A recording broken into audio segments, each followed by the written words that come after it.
everyone. I am here with Britt from In Arms Coaching for Leaders and Visionaries. So, Britt, I would love it if you would just tell everyone about your business and about yourself.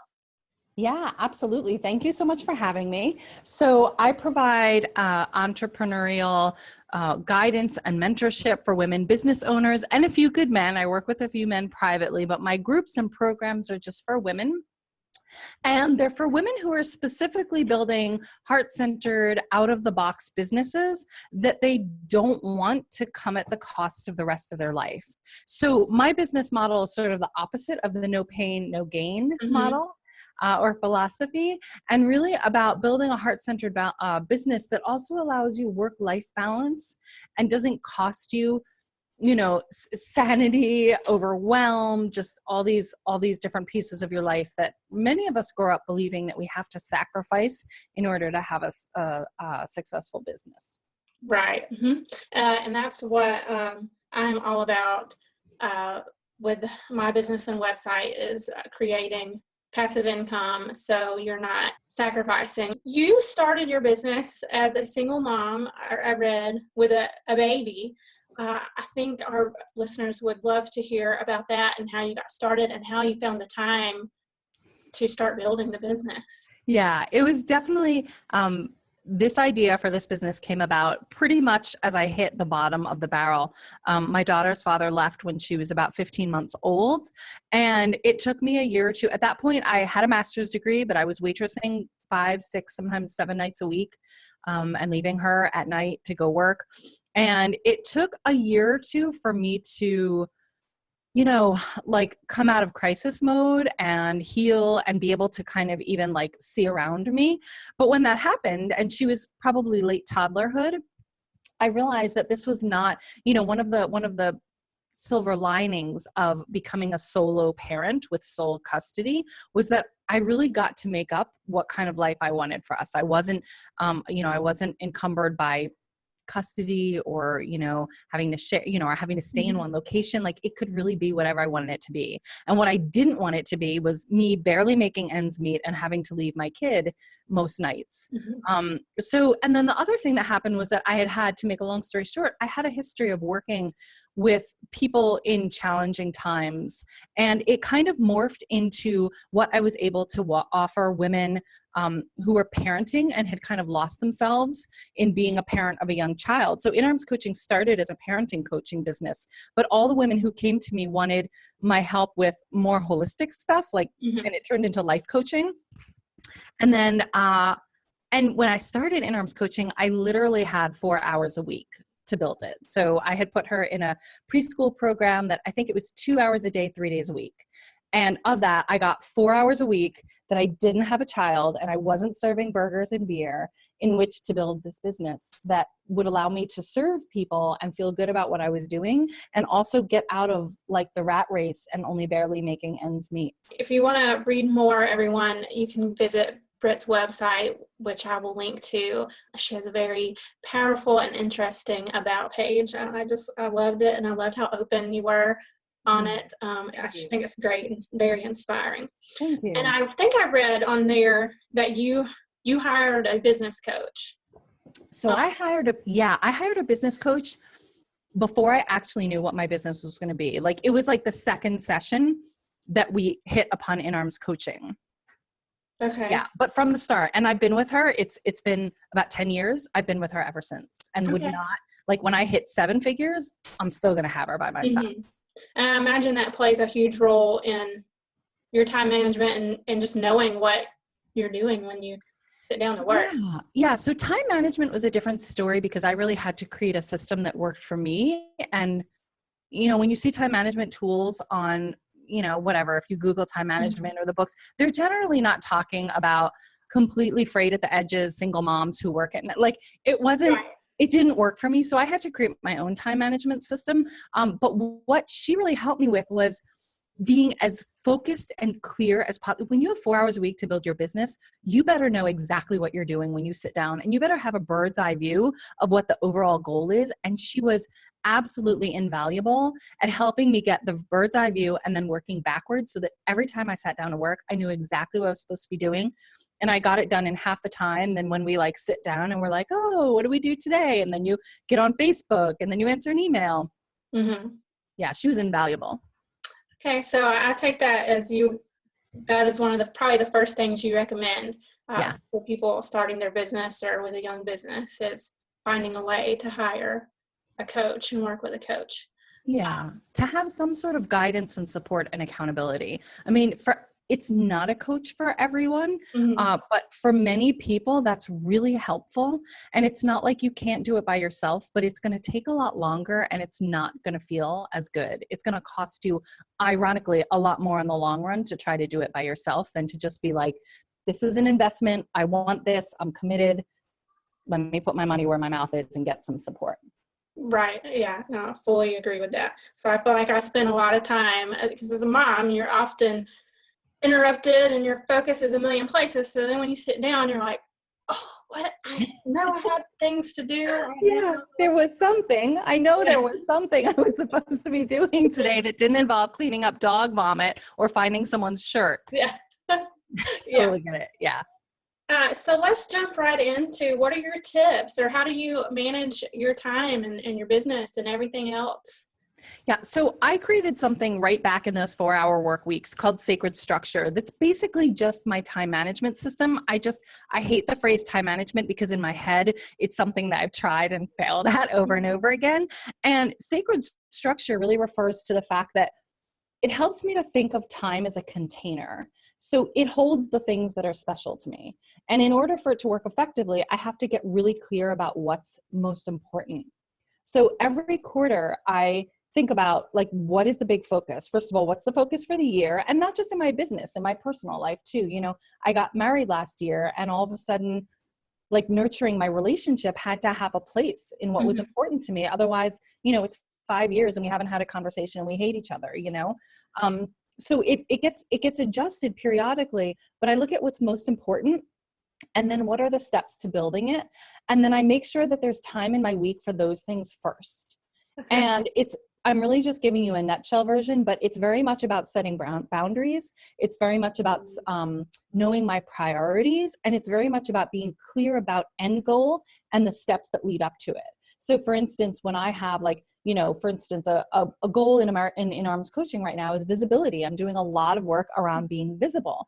So if that's the goal for the year, what does that look like? Maybe I'm reaching out to 4 or 5 people who have blogs or podcasts a week. And then if that's important, is there an hour in my week to just sit and write emails to different people?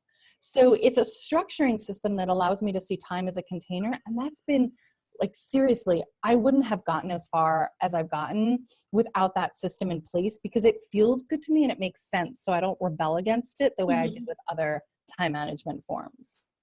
Right. And that's awesome. I've never looked at it that way, but that makes perfect sense. And you actually have, everyone can go get your Sacred Structure. Yep. It's on my website. It's a freebie simply because anyone that I'm ever going to work with needs to start working with it anyway. And because it's one of those things where it's like, you know, this is a step that you can take that's actually really going to be effective. So I like to give it away for free because so many women have told me, I have so many clients who are like, I didn't think I could build a business and still be a decent mom, but Sacred Structure showed me how. So it is a freebie on my website.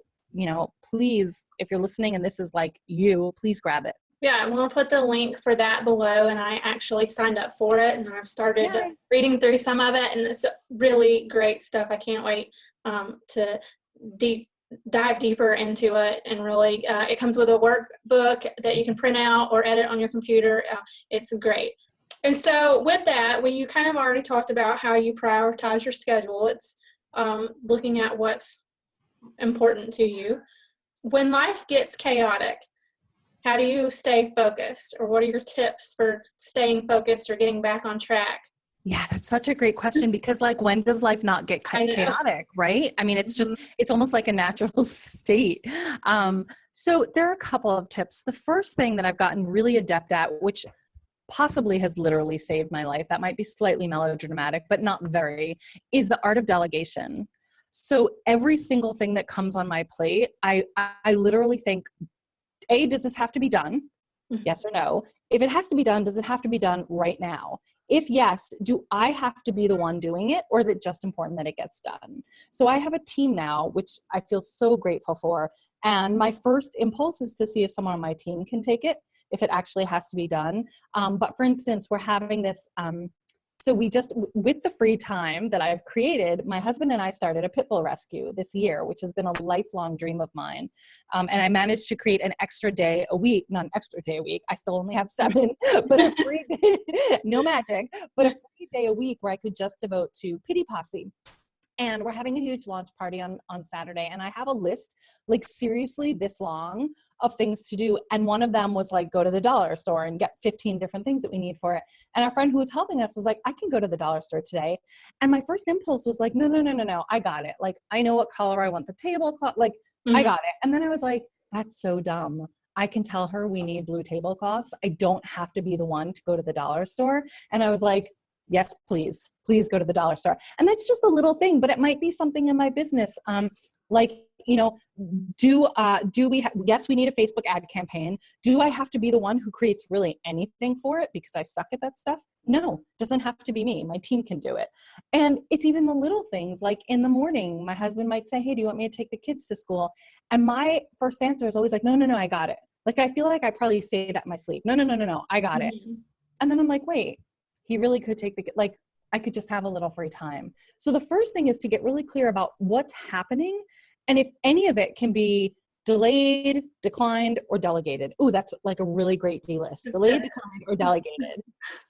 The second thing, and this sounds a little bit like airy fairy, but it's really important, is to remember to take time for my spiritual practice. And this is non-denominational. I don't care if you believe in green aliens or Jesus Christ or God or the goddess, but to take some time to remember that there's something bigger than us and like step back and into ourselves. And that looks different for every one of us, but I take at least 5 minutes in the morning before I start working to do like an EFT video. I don't know if you know about emotional freedom technique, but it's pretty cool. An EFT video, or like to light a candle and just like say a prayer or visualize something, just something to like start the morning grounded and like connected. And Mhm. the more chaotic things get, the more of a reason there is to do it. And sometimes, honestly, it's like 60 seconds, but sometimes it's 10 minutes. What matters is that I make the time for it.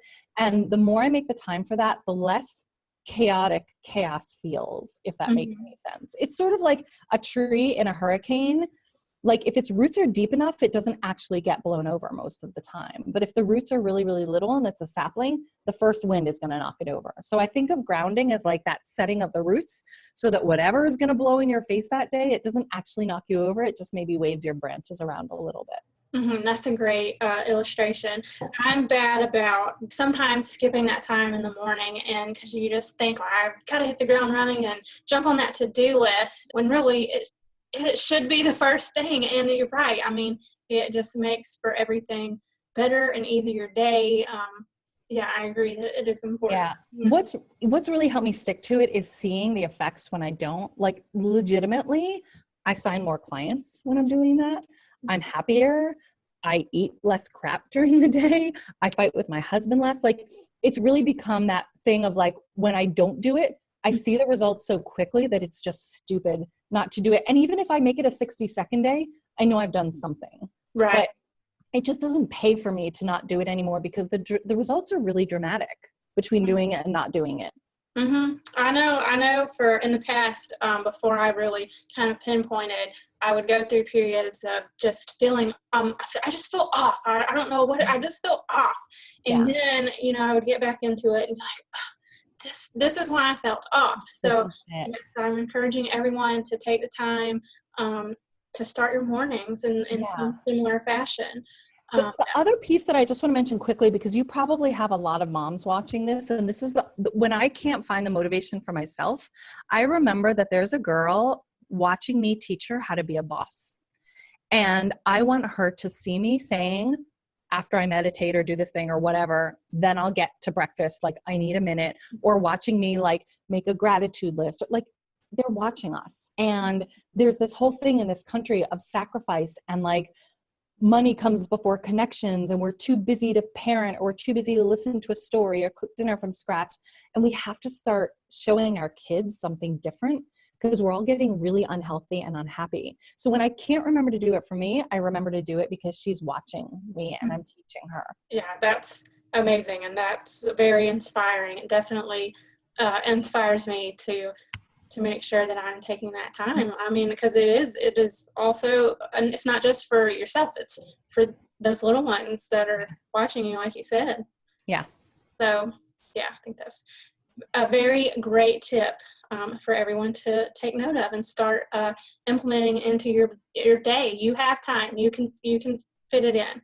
So we've kind of already touched on this, and I know a lot of it will probably be in your download that everyone's going to go get. But what are your tips for balancing mom life and work life? Yeah, that's a really good one. So I have a really strict schedule. Well, that actually, let me back up. It's not that it's a strict schedule. It's a boundaried schedule. So in general, I don't work after 3:00 in the afternoon. And the exceptions to that are like when we come home from school and my kid goes upstairs for an hour and I catch up with some emails, or I do an interview like this or something. But in general, I don't take any client calls after 3:00. And I don't take any client calls on Thursday or Friday. So I make, I'm doing a webinar about this actually to show people, but I make time for, I make boundary time periods. So my client calls have a boundary time period. I had a client actually who was coming, he was a prospect a week ago, and he was a prospect for my highest paid program, which is like a lot of money. And he was like, I can only do my sessions on the nights and weekends. And I was like, sorry, buddy, I'm not the right coach for you then. And there was a part of me that was like, but it's so much money. But then I was like, no, I don't, like, not only do I not work on nights and weekends, but I wouldn't be the best person for him, because I'd be mad. I'd be angry. I'd feel like a sucker because I like caved. And, lo and behold, he found a time during the day when he could make things work. But boundaries are kind of my jam. And the way that I make time to balance work and personal life is that everything has a spot in my sacred structure. There's time for client calls. There's time for work on my business. There's time to check out of my business. Fridays are self-care. Saturdays and Sundays are family. Thursdays are for Pity Posse, for the dog rescue. And Monday through Wednesday, I go ovaries to the wall with in-arms coaching, and I get a lot of help. So the balance comes from, first of all, me being boundaried and clear about what it's time for me getting as much help as possible to delegate the pieces that need to get done, but that I don't need to be doing. And for me to just, like, it sounds sort of cliche, but remember what's important. Mm-hmm. Like, it's important that my kid not see me glued to the computer. It's important that my kid sees that when an email goes off on my phone, if I'm having a conversation with her, I don't even look at my phone. It's important that my kid sees that we have screen-free night. So again, this is one of those things that's easy to remember more when I think about her, because it is really tempting to answer an email or pick up the phone. Mm-hmm. But again, I'm teaching her about those boundaries. So I think one of my tips or tools is just to think about what you're, like, if you have children, think about what they're seeing. Right. Yes, I think that's great in the boundaries. And I love that you stuck to your boundaries, because I know that when people are basically handing you money, it is really tempting to cave, but you stuck with it, and look, he found a way to make it. He did. So, I would just encourage, and I know in the beginning it's going to be tempting for people to want to do things outside of your boundaries. Then you're setting up bad precedents, because I know with Etsy shops and things like that, if I start replying to people when it's not office hours, then that's setting a precedent to them that I will respond all hours of the night and on weekends. And so Yeah. then they expect to hear from me if they start Yeah. asking me more questions. So Yeah, like you're at their beck and call. And I'll mhm. tell you something else. My clients routinely mention how much they appreciate that they know that even if they put something up at Friday night, they know that I will not respond to it until Monday morning. And they see me checking out for the weekend. And Mhm. they know that when I say I'm on vacation, I'm on vacation. And it really teaches them to do the same thing, because ultimately, obviously, it's about your self-care and health, but it's also about how can you be the most service to people. And if you're grumpy or crotchety or resentful, you're not actually 100% in service to them. You can't be. So I choose to show up when I know I can commit to being 100% present. And guess what? At 7 o'clock at night, I'm 100% present to myself and my family and no one else. Mhm. And I just know that. That's awesome. And so your daughter, you have one daughter, right? And she's I in, have one daughter and one stepdaughter. okay. And they're both in school They now. are right now. Yes. Okay. Do you have any, jumping back a little bit from before she was in school, do you have any advice for moms who are at home with their kids and trying to do both? Yes. First of all, have patience, because if you're trying to grow a business and you have little kids, your priority are your little kids and being present. And in the scheme of things, like, they're little for like that long. Like, it already hurts my heart. My she'll be 12 this summer. And like, when I think about everything I missed when she was like 1 and 2 and 3, because I was like upset or heartbroken or like working too much or tired, like, it hurts my heart. You'll never get that back. So first of all, be clear. Priority is little kids, and your business is going to grow more slowly because you have the luxury of putting yourself and your family first. After that, and there'll be like all these years where they won't even let you near them. You can focus on your business all the time. I barely even get to walk down the street next to her right now. So the second thing is to get as much help as you can, whatever you can afford, whether it's a virtual assistant 2 hours a week, whether it's a coach or a mentor or someone to delegate, like creating landing pages, to get some support, because it will pay off in your business. And better than that, it'll make you happier. Mm-hmm. But just remember, it's a finite period of time. It's going to go really fast, and you'll have time to build your business when your babes are out in the world. Mm-hmm. Yeah, I know for me with my little one, I do a lot of working after she goes to bed. My husband is a very, very early riser, and I am not. So he goes to bed pretty early, so I stay up and I'm the only one awake, and that's when I do most of my working. Yeah. And he works for himself too, so I'll get like a full day of work where they go have daddy-daughter day or something like that. Yeah. But yeah, like you said, you just have to be patient because right now that day it's not the same day every week. And that's the other reason to get support, because I have a couple of clients who do have young children. They want to make sure that if they have 2 or 3 hours a week to work on their business, they are focused, they are directed, like they're not wasting that time. So that's another reason why paying for some kind of support, even if you think you can't afford it yet, is going to make you be able to afford it faster, and you're going to spin your wheels way less. Right. Yes. And you'll start earning money faster. That was something I did for a long time, was not getting help. I wanted to do everything myself. But let me tell you, everyone, just because you can do something doesn't mean you should. I can design pins on Pinterest, but I'm going to fiddle with them and probably waste a couple hours doing it. And you can go to Fiverr and pay $5 or $10 to get someone to create you a whole batch. You just, and so that, when you think about what your time's worth, that was way much better deal to get help with things like that. And I know as a creative, a lot of times like you were talking about earlier, I just want to do it myself. I know what I want it to look like. I know what color I want, you don't have to do it yourself just because you know how. And it's going to take so much longer, and it's going to cost you. Mm-hmm. Mm-hmm. And even I know with graphic designers, and I have some friends that are videographers, and they've said like there's an unwritten rule to never do your own videos of yourself, because you're going to spend so much more time fussing over it. And I find that true because I do some designing, and I just relaunched this website that it took so long and to do because I just fuss over it. And I one of the things I sell are style stock images, but I will be straight up with you. I go purchase other people's sometimes because I'm looking for something that I don't have and I need it now, not in the time it will take me to go set up a whole shoot to do it. Totally. So Get yeah. that. It's a really valuable piece of business wisdom. There's no successful woman who loves her life who did it alone. Like Right. literally none. Imagine what would have happened to Oprah if she'd been like, I'm going to build an empire, but I don't want any help. I'm going Right. to do it by myself. Mm-hmm. You know, this is something that successful entrepreneurs and business owners know. You not only shouldn't do it by yourself, you can't actually do it by yourself, Mm-hmm. or you're going to stay small because you can't hold all those pieces and you can't do all those things well.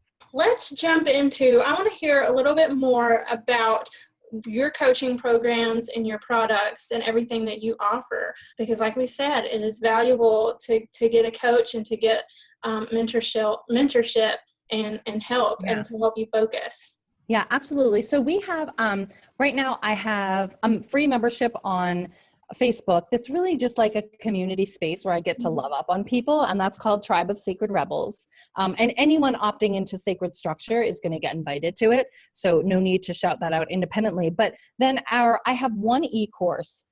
Because the way that I really like to work with people is kind of hand in hand. Like if I'm working with you, I know your kid's name, I know what kind of animals you have, I know how you like your coffee. Like I like relationships and I want to know the women that I work with. And I can only work with them if I really care about them and their business.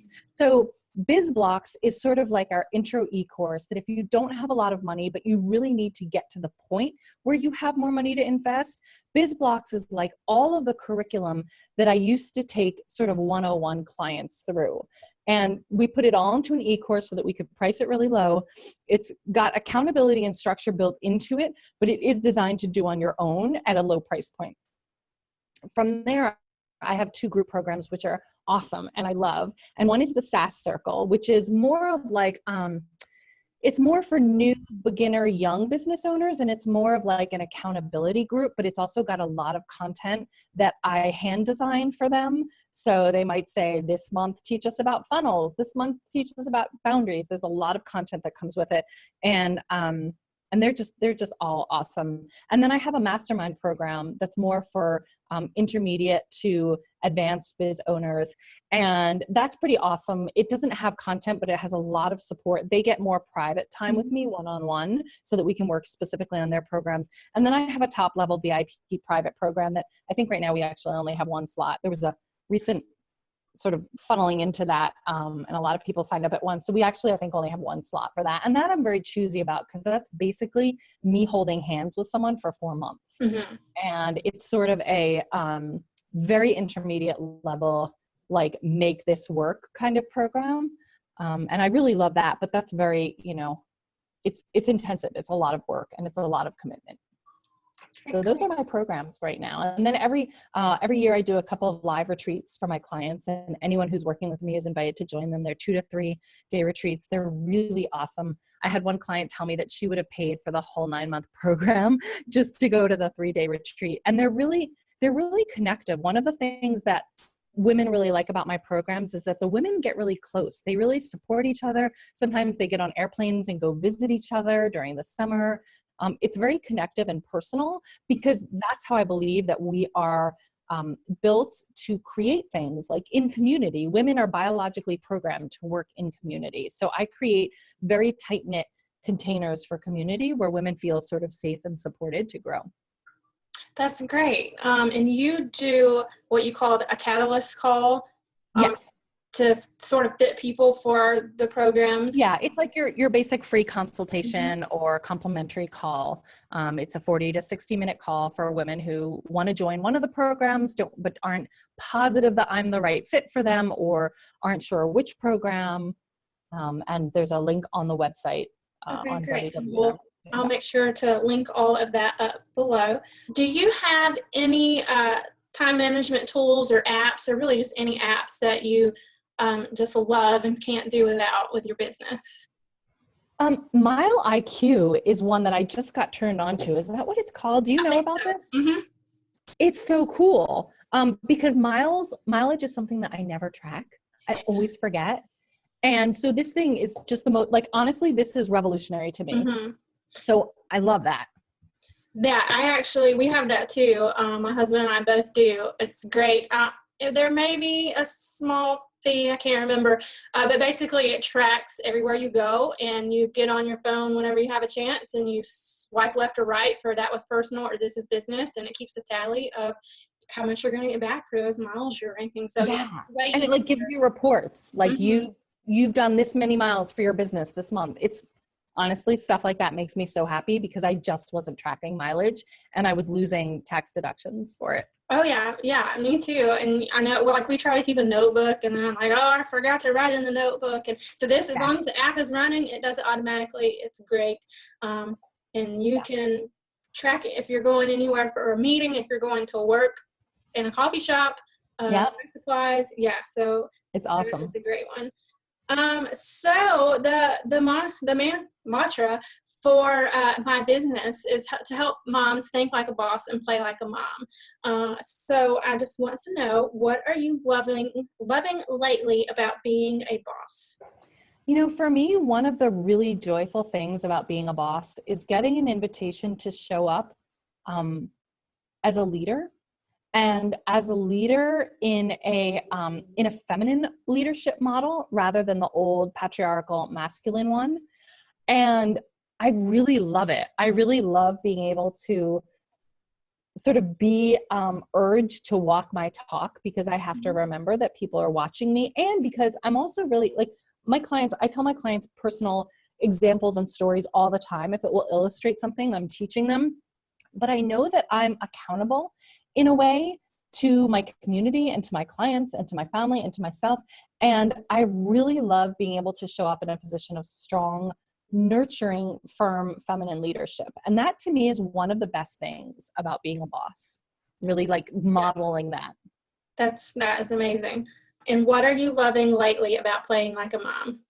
So just the word play in that sentence is one of the things that I'm loving, like remembering, to like giggle hysterically with my kid, remembering to shut my screens and make her go for a walk with me or make her cook something with me. But like remembering the things that really connect me to her, which are often not necessarily play-based at 11 and a half, but definitely like humor-based. She relates really well to humor. So like remembering a really silly joke, or like last night, it's a little bit debatable in terms of parental responsibility, but we showed her Tommy Boy, the movie Tommy Boy, and like I knew that she would think it was hysterical, and she like laughed all night. So like to remember funny things and like to just sit and like color with her, or like shut my phone off and be like, hey, what are you doing? Can I sit on the floor and play Legos with you?